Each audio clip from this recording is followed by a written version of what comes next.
mot sur l'anesthésie. C'est une thérapeutique, l'anesthésie. Hein. L'anesthésie générale, c'est une thérapeutique qui facilite l'acte opératoire.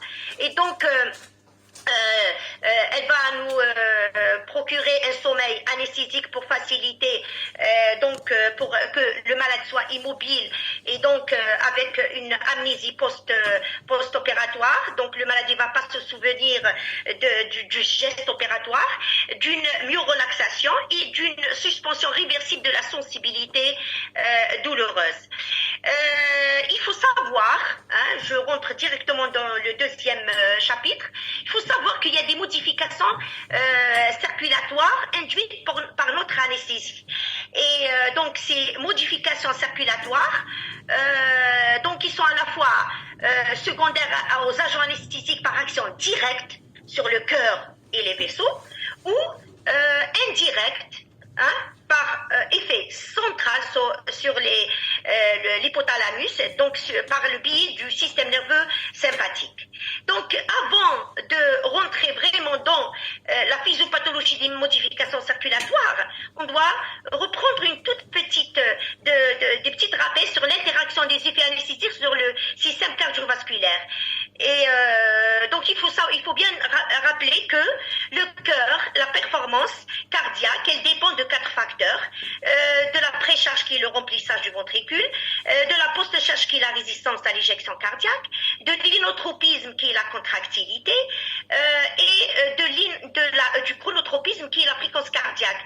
Tous ces paramètres de performance, ils sont sous une innervation autonome, une innervation du système autonome.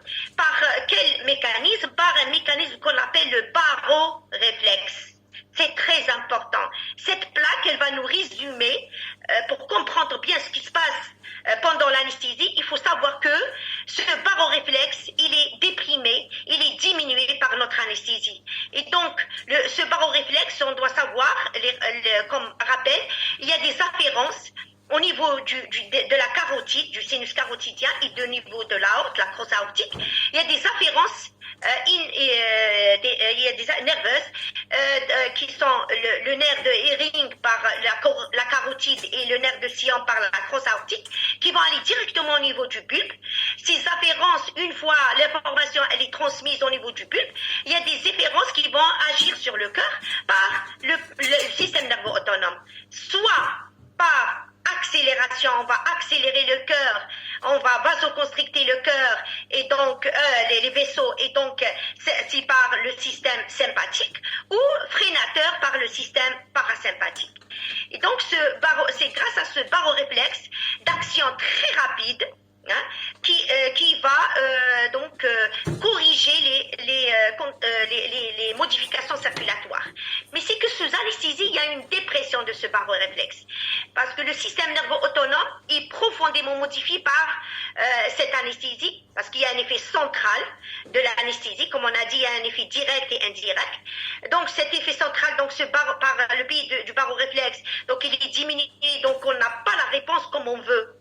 Hein, donc on n'a pas toutes les réponses cardiaques et vasculaires en opératoire quand il y a par exemple un stimulus, ou quand il y a une hypovolémie, ou quand il y a une vasoplégie, on n'a pas la réponse comme chez un sujet éveillé.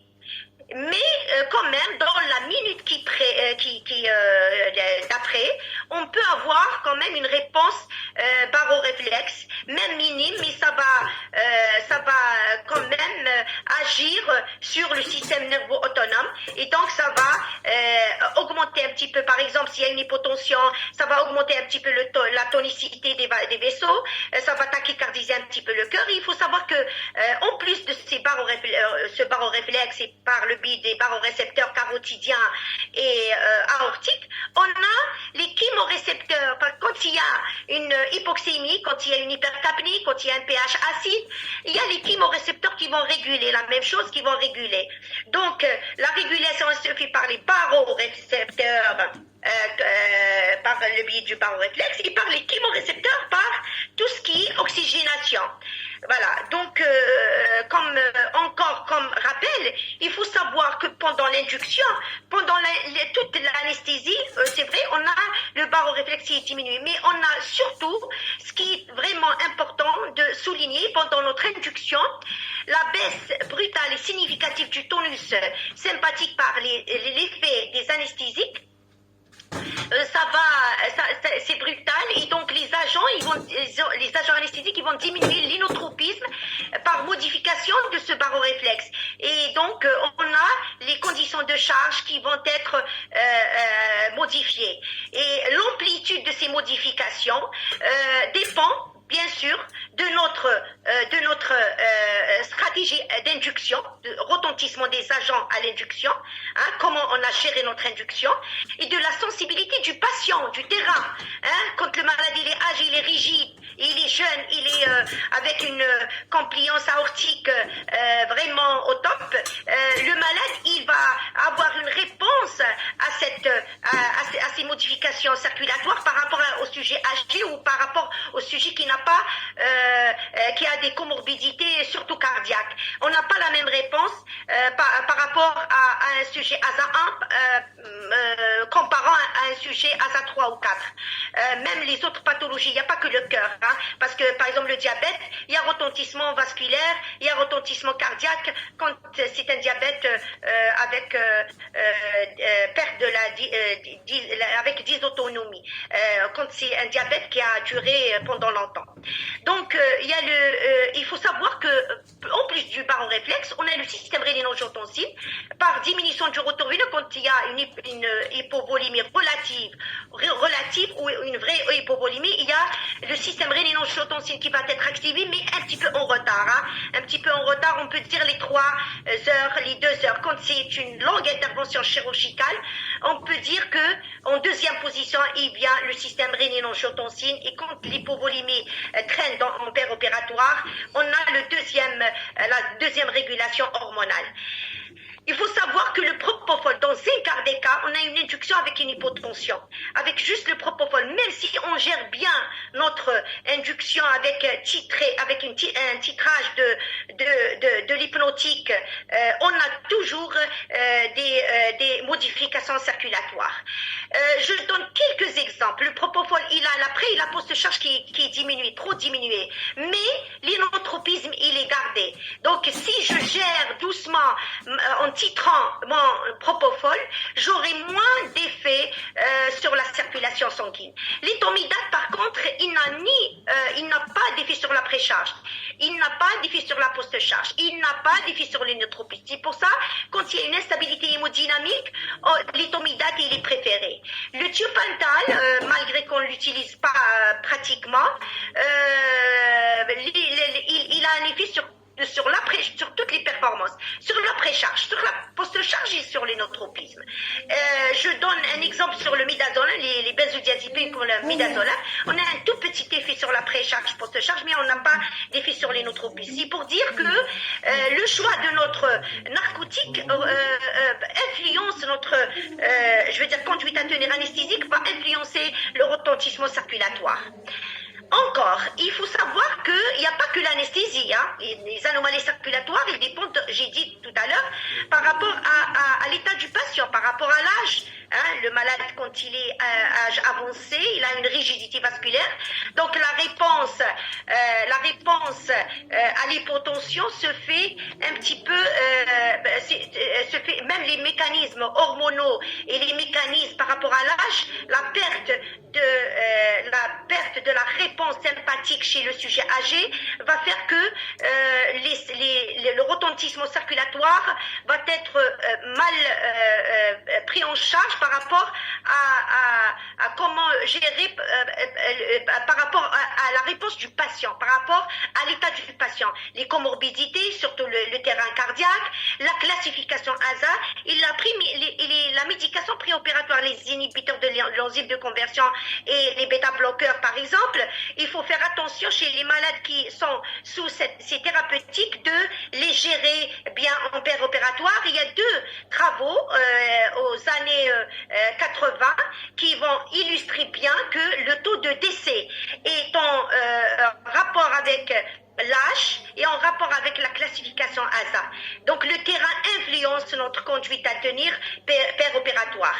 La chirurgie, elle aussi, surtout quand elle est hémorragique, quand elle est une lourde chirurgie qui va durer dans le temps, elle va nous influencer les anomalies circulatoires périopératoires. L'hémorragie, ça veut dire c'est la perte de la masse sanguine qui va diminuer le volume courant circulant, qui va diminuer le retour veineux, qui va diminuer la précharge cardiaque, qui va diminuer finalement la pression artérielle. Et quand on a une diminution de la pression artérielle, on a le baroréflexe qui est activé par le biais de système nerveux autonome, on a l'augmentation de la pression artérielle. Et donc, en temps normal, quand le sujet, le terrain, il est jeune, on a la réponse qui se fait, une meilleure réponse qui se fait, mais quand le sujet, il a les compétences vasculaires diminuées, la réponse, elle est moindre. Donc, il faut savoir que en opératoire, il y a un monitorage. Il faut savoir que à partir de 1928, ils ont commencé à monitorer avec la pression artérielle.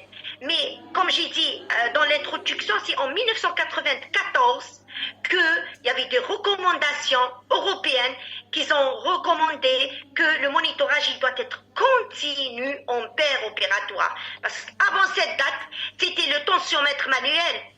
C'était, on peut ne pas monitorer avec le scope, même si on a un scope. C'était rare d'avoir plusieurs scopes, c'était rare d'avoir dans toutes les salles des scopes, mais c'était une manière on était en train d'essayer de travailler avec les moyens qu'on a. Donc les malades ASA 1, on peut travailler avant 1994 avec, par exemple, un tensiomètre manuel, mais à partir de 1994, c'était les recommandations que le monitorage il doit être continu au bloc opératoire avec une pression, une fréquence cardiaque, une saturation et un ECG. Et il faut savoir que, de préférence, si on peut avoir un monitorage de la pression en systole, diastole et moyenne, c'est meilleur. Pourquoi? Parce que c'est la pression artérielle moyenne qui est la pression de perfusion des organes. Si je veux savoir si le malade il est bien perfusé au niveau périphérique, je dois monitorer la moyenne. Et jusqu'à maintenant, je corrige toujours les anesthésistes, les résidents, quand on parle plus en opératoire de systole. Oui, d'accord, on peut parler de systole. C'est l'éjection ventriculaire, mais de préférence parler moyenne au bloc opératoire. Pourquoi? Parce que la moyenne, c'est la perfusion des organes. Et en post-op, si j'ai des incidents circulatoires, la moyenne, elle va me dire si elle était diminuée, elle va me dire qu'en post-op, probablement, j'aurais donc une hypoperfusion des organes comme le rein, le cœur, le cerveau, qui sont des organes nobles. Et donc, j'aurai des problèmes quand la pression artérielle, elle dure, l'hypotension, elle dure dans le temps en opératoire. Et c'est la pression artérielle moyenne qui est le reflet de ces organes nobles.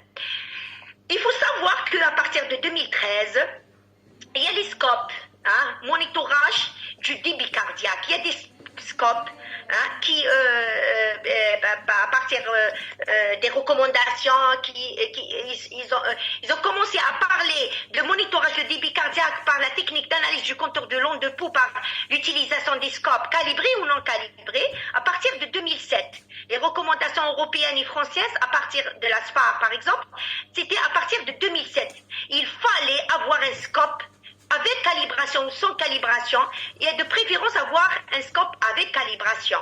D'accord? Mais même sans calibration, on a une idée sur l'onde de pression artérielle. Cette onde-là, ce qu'on est en train de voir, cette onde de pression, l'air sous la courbe, elle est portée sur un logiciel, et ils vont monitorer par rapport à cette air sous la courbe, par un logiciel, le débit cardiaque, et donc on a une systole, une moyenne et une diastole, et on a un débit cardiaque par le logiciel de Cyscope. Donc, si on peut avoir, parce que d'après les recommandations, on doit avoir Cyscope en opératoire. Il faut, je sais pas ce que je commence les événements, juste cette plaque. Après, je commence les événements cardiovasculaires liés à l'anesthésie. Où vous voulez. Oui, allez-y. Je pense que vous avez raison. tout ce qui est physiologie, de tout ce qui est physiologie, de tout ce qui est pourquoi je monitore, pourquoi le retentissement circulatoire il est influencé par notre conduite anesthésique parce qu'il y a une interaction entre les agents anesthésiques et le système cardiovasculaire. Donc, si vous voulez poser des questions sur la physiologie, j'attends les questions. D'accord? Par contre, il vous demande d'aller plus doucement. D'accord. Apparemment, ils se plaignent, ils disent que... je peux répéter un petit peu. Je peux répéter un petit peu. Hein. Je peux faire un petit Dans résumé. le cas clinique, je pense que vous allez... Oui, je vais répéter là, juste dire que les performances cardiaques et les performances vasculaires, ils sont sous la dépendance du baroréflexe. Le baroréflexe, c'est le système nerveux autonome. C'est le parasympathique et le sympathique. D'accord? C'est le parasympathique et le sympathique. Et quand il y a une hypotension, il y a des barorécepteurs qui sont sur la crosse, qui sont sur la crosse et qui sont sur la carotide. Par ces deux barorécepteurs, on a l'influx qui va aller jusqu'au bulbe et le bulbe va interpréter les conséquences hémodynamiques. Il va répondre par une réaction sympathique. S'il y a une hypotension, par exemple, il va répondre par le nerf sympathique. Et donc, on aura une fréquence cardiaque élevée, une tachycardie qui va compenser l'hypotension. Hein, une tachycardie parce que la pression artérielle, c'est quoi la pression artérielle? C'est le débit cardiaque par les résistances. Et c'est quoi le débit cardiaque? Et c'est quoi le débit cardiaque? Le débit cardiaque, c'est la fréquence cardiaque par le volume d'éjection systolique. D'accord? Et donc, si je veux augmenter le débit cardiaque, je vais tachycardiser le malade.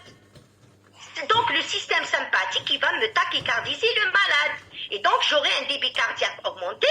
Et par conséquent, j'aurai, puisque le débit cardiaque, il est augmenté, j'aurai la pression artérielle augmentée.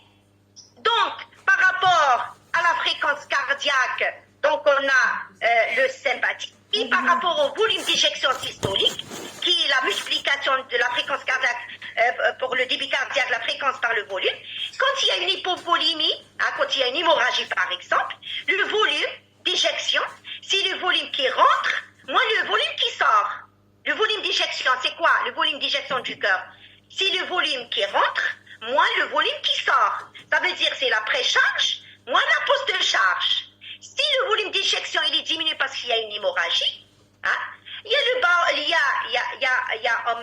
a le système nerveux, le volume, tout ce qui est volume, l'hypovolémie, c'est endocrinien. C'est le système rénine-angiotensine-aldostérone. Mais quand même, quand il y a une hypovolémie, il y a la pression qui va diminuer. Et quand la pression va diminuer, toujours le baroréflexe, il est stimulé.